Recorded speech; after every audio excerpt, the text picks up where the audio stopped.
Hey there, it's Lauren, aka the Soap Witch, owner of Soap Witch Craft, and in today's edition of In the Making, I will be making my best-selling soap bar, Antsy Pantsy.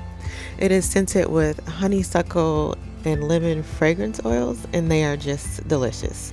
So here I have measured out water for my lye solution, and now I'm going to measure out the actual lye. And this is obviously an integral part of the soap making process, especially bar soap.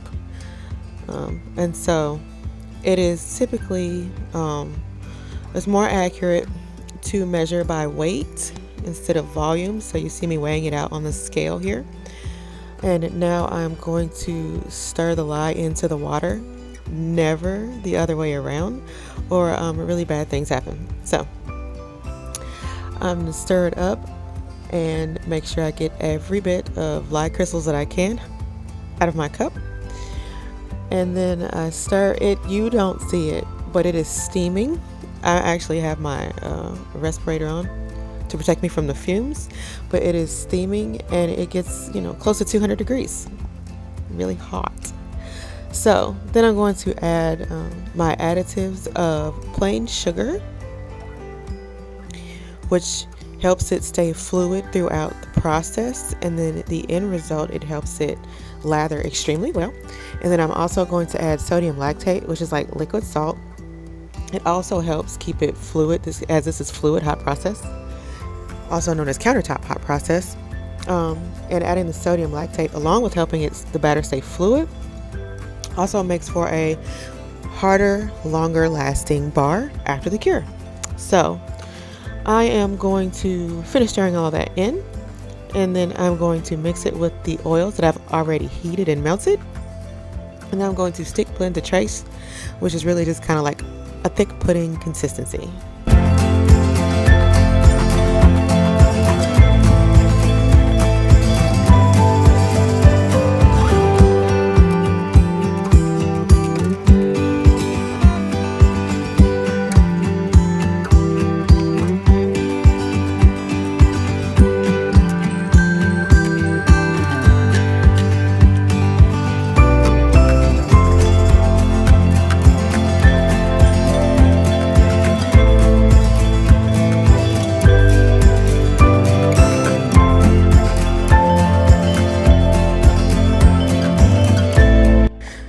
So while I wait on my first volcano, who was super fun, I'm going to add colorants to some oils that I reserved.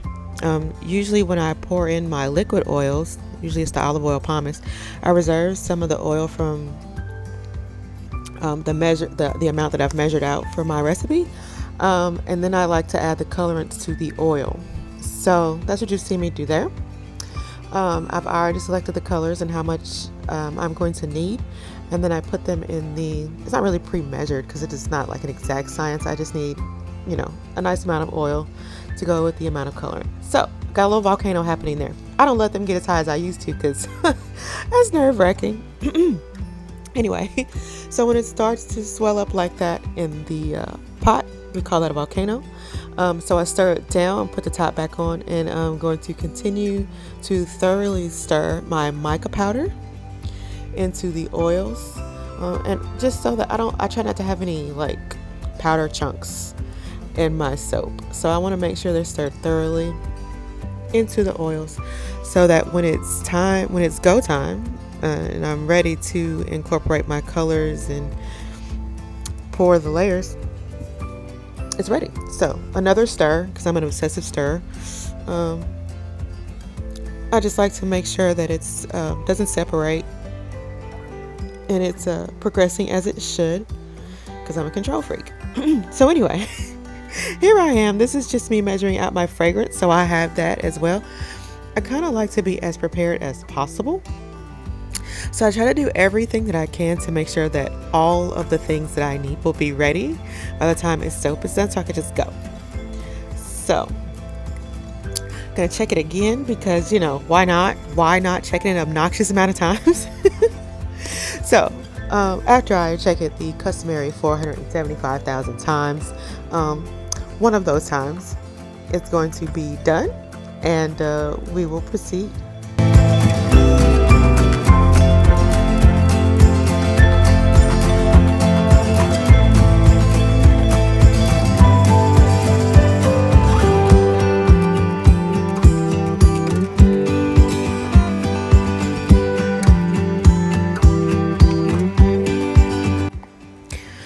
the soap has come together rather nicely without incident. We always like that.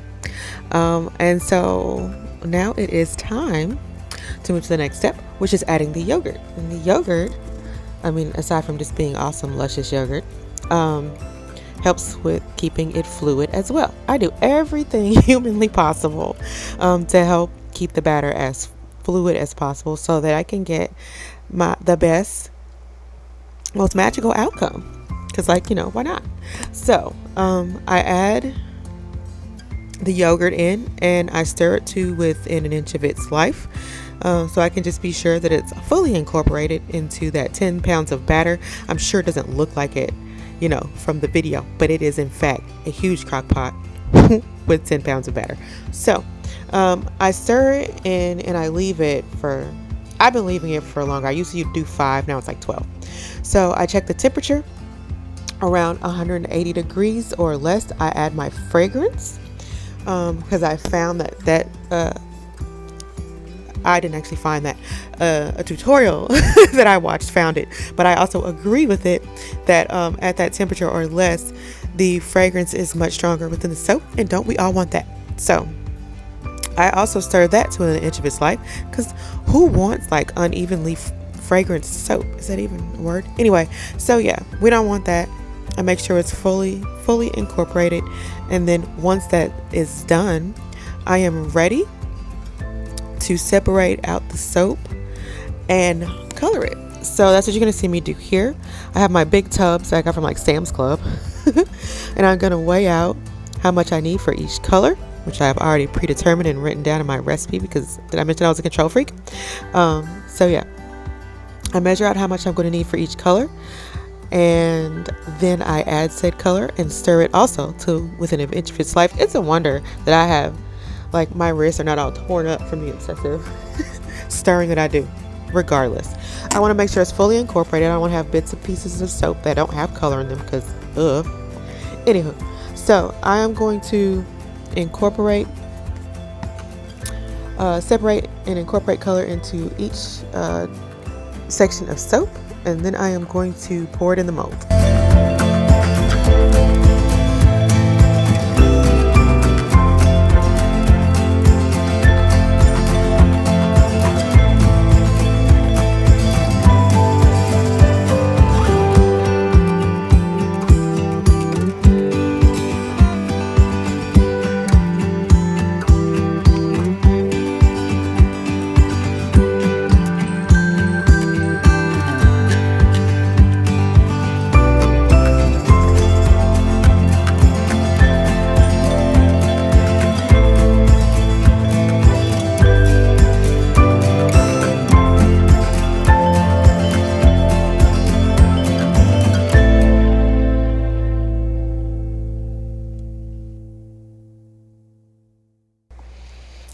All right, it's pour time. So these are my molds. They're silicone.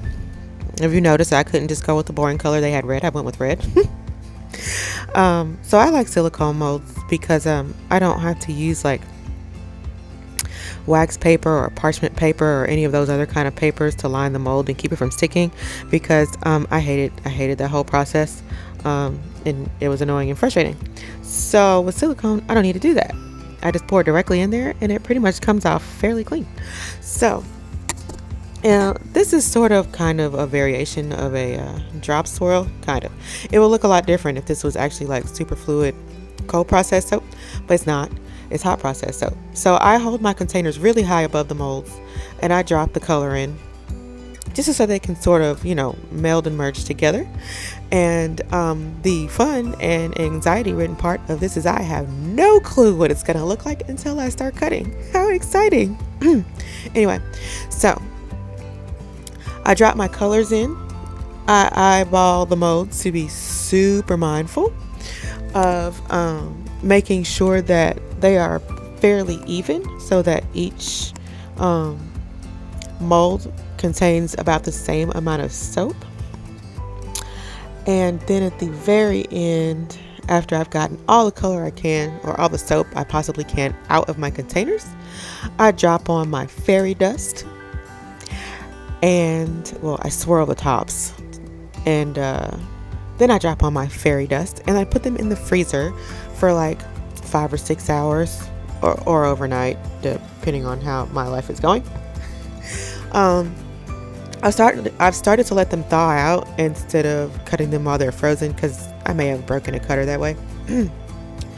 Good times. So I let them thaw out. Also because the colors are more vibrant after they've thawed out. While they're frozen, they're kind of muted, pastel looking. So I get a better idea of what these soap colors are going to look like if I wait till they've thawed out. Okay, enough about that. So then after they thaw out, I take them out of the mold, which takes like 30 seconds. Not really an exaggeration here. And then I cut.